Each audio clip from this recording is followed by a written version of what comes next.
اسلام ہمیں سب سے قدیم کا نام دیتا ہے اپنی ظاہری اور خارجی پالیسی منتخب کرنے کے لیے، تعمیر کرنے کے لیے، استوار کرنے کے لیے۔ اس کا پہلا قول ہے انما المؤمنون اخوہ، کہ تمام مسلمان بھائی بھائی ہیں۔ اور دوسرا جو فرمان میں ملتا ہے کل کفر ملت واحدہ، کہ جتنے بھی کفار ہیں ان کی ایک ملت ہے۔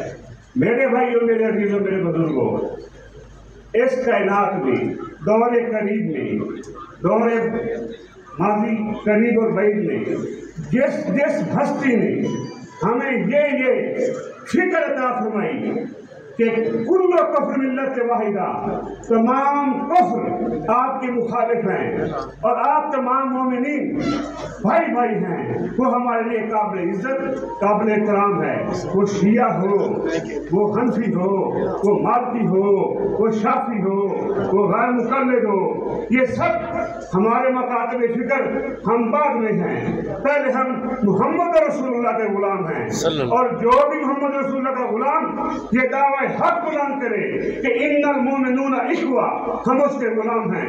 اور جو یہ فکر عطا فرمائے کہ کل کفر ملت واحدہ، جو ہمیں یہ فکر عطا فرمائے، اس کی پاؤں کی خاک ہمارے آنکھوں کا سرما، وہ ہستی ہمارے سروں کا تاج ہے۔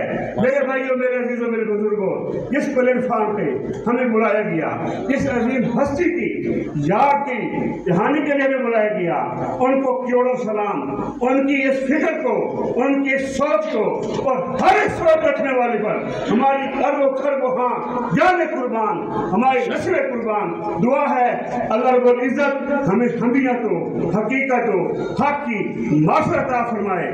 آمین ثم آمین، وما علینا الا البلاغ۔